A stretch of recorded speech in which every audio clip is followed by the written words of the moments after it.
Bismillahirrahmanirrahim. Assalamualaikum warahmatullahi wabarakatuh. Jumpa lagi dengan saya di Abil Maiwa Channel. Jadi teman-teman, channel ini merupakan channel pendidikan tempat kita berbagi tentang aplikasi pendidikan, Microsoft Office, serta tips dan triks komputer. Jadi pada video kali ini kembali lagi admin akan berbagi sebuah video informasi yang terkait dengan 3 nilai plus kebijakan yang memudahkan guru honorer lolos tahap 2 seleksi P3K guru di tahun 2021 ini. Jadi di sini teman-teman itu ada 3 nilai plus ya yang menjadi kabar bahagia yang tentunya ini minimal memberikan kemudahan-kemudahan terhadap guru honorer nantinya di tahap kedua agar bisa lolos menjadi guru ASN P3K di tahap 2 nantinya. Oke, kita tanpa berbasa-basi lagi kita langsung saja ke videonya.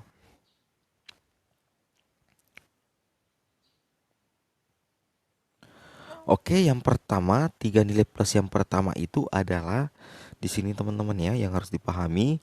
Guru honorer negeri di tahap 2. Saya ulangi, guru honorer negeri di tahap 2 nantinya tidak terbebani dengan nilai ambang batas yang tinggi setelah ada penyesuaian nilai ambang batas di Kepmenpan RB terbaru. Jadi di sini yang mengenai teman-teman yang di tahap 1 banyak yang mengeluhkan tentang passing grade yang sangat tinggi terutama di mata pelajaran guru kelas. Itu sepertinya di tahap kedua ini sudah teratasi teman-teman ya, dengan adanya Kepmenpan RB terbaru yang berlaku di tahap 1 kemarin itu kembali akan menjadi dasar penilaian kelulusan P3K di tahap kedua. Artinya selama belum ada Permenpan RB atau peraturan Kepmenpan RB yang baru, secara otomatis penyesuaian nilai ambang batas menggunakan Kepmenpan RB yang kemarin di tahap 1 itu tetap berlaku nantinya teman-teman di tahap kedua ini. Seperti itu ya.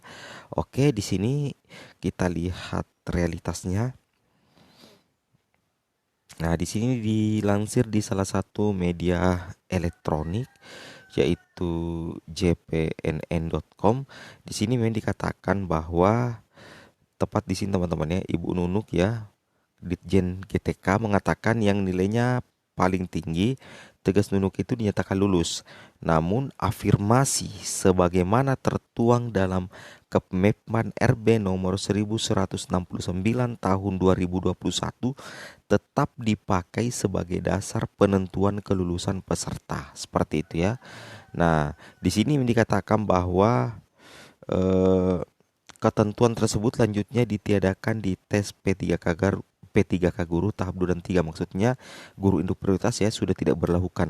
Semua peserta baik honorer, guru swasta dan lulusan PPG itu punya hak serta kesempatan yang sama. Nah, di sini dikatakan bahwa afirmasi sebagaimana tertuang dalam Kepmenpan RB nomor 1169 tahun 2021 tetap dipakai sebagai dasar penentuan kelulusan peserta. Seperti itu teman-teman ya. Jadi memang Kepmenpan RB nomor 1169 tahun 2021 itu tetap digunakan nanti jadi tahap kedua. Jadi secara otomatis itu tidak akan membebani peserta di tahap kedua secara nilai atau secara passing grade seperti di tahap 1 kemarin. Seperti itu ya, sebelum ada penyesuaian. Luar biasa sekali. Jadi ini adalah nilai plus pertama yang memudahkan kelolosan teman-teman nantinya di tahap kedua.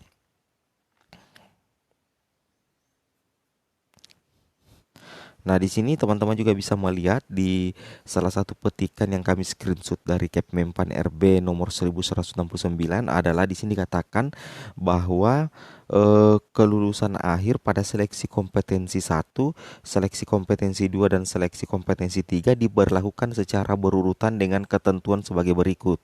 Nah, di sini ada 3 ketentuan yang berlaku untuk 3 kali seleksi, apakah seleksi pertama, kedua, dan ketiga. Yang pertama itu terhadap seluruh peserta itu diberlakukan nilai ambang batas 1, ambang batas kategori 1 dan berperingkat terbaik. Nah, jadi tetap berlaku nantinya di kategori 2 teman-teman ya, tentang ambang batas kategori 1 itu yang pertama dilihat.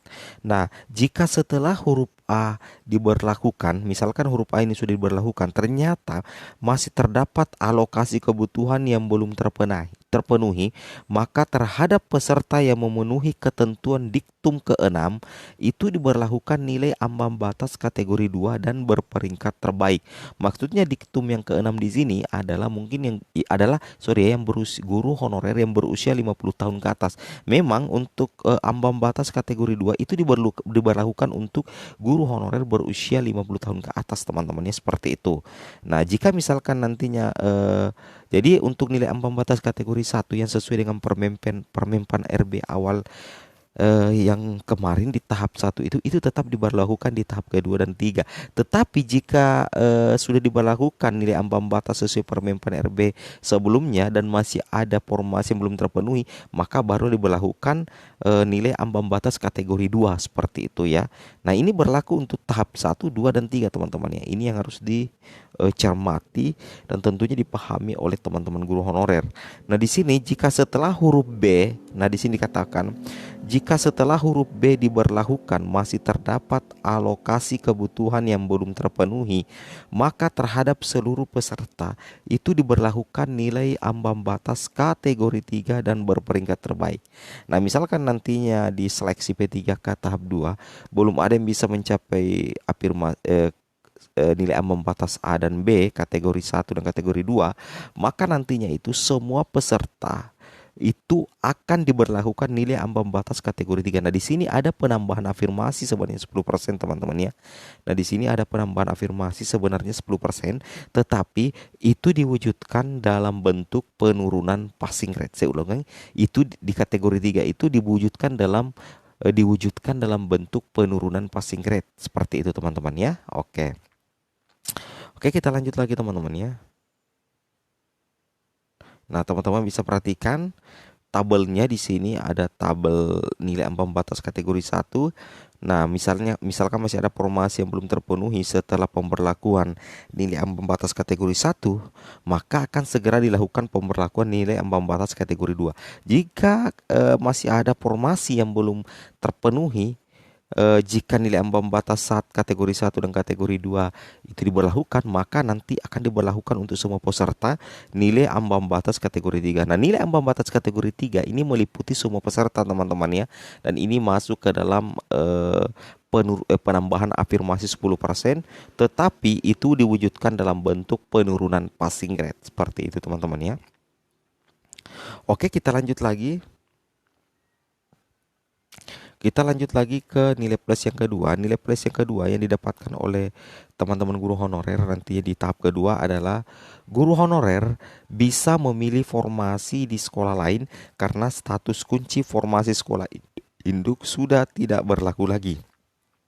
Jadi ini tentunya menjadi salah satu kabar yang cukup menguntungkan bagi teman-teman guru honorer yang sebelumnya di tahap pertama itu tidak bisa mengikuti seleksi P3K tahap 1 karena terkendala tidak memiliki formasi. Dan nantinya di tahap kedua, teman-teman yang tidak memiliki formasi itu sudah bebas untuk memilih formasi sesuai dengan linearitas ijazah dan sertifikat pendidik, teman-teman ya. Jadi mungkin tidak ada alasan lagi bagi teman-teman guru honorer untuk tidak mendapatkan formasi nantinya di tahap kedua. Apalagi Kemdikbud kemungkinan besar akan tetap melakukan optimalisasi formasi, teman-teman ya, seperti itu. Jadi ini salah satu kemudahan-kemudahan yang bisa teman-teman dapatkan nantinya. Oke, kita coba lihat di sini. Nah, di sini di jpn.com dilansir di jpn.com hari Jumat 15 bulan 10 2021.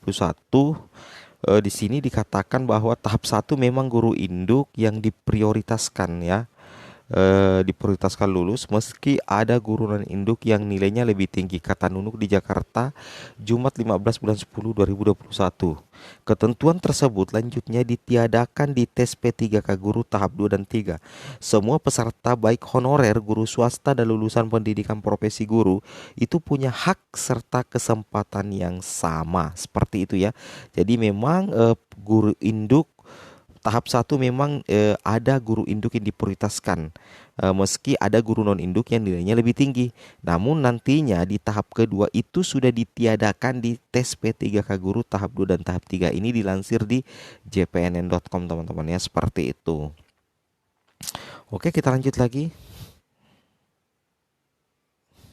Kemudian kemudahan yang ketiga adalah guru honorer yang mencapai passing grade di tahap pertama Nah, jadi di sini salah satu kemudahan yang teman-teman tidak bisa remehkan adalah bagi teman-teman guru honorer yang mencapai PG di tahap pertama tetapi tanpa formasi sehingga teman-teman tidak lolos ASN tahap pertama, itu nantinya di tahap kedua PG-nya teman-teman itu bisa teman-teman bisa mencari sekolah yang linear dengan ijazah atau serdik, dan PG teman-teman itu bisa digunakan di tahap kedua. Nah, anggaplah begini teman-teman ya.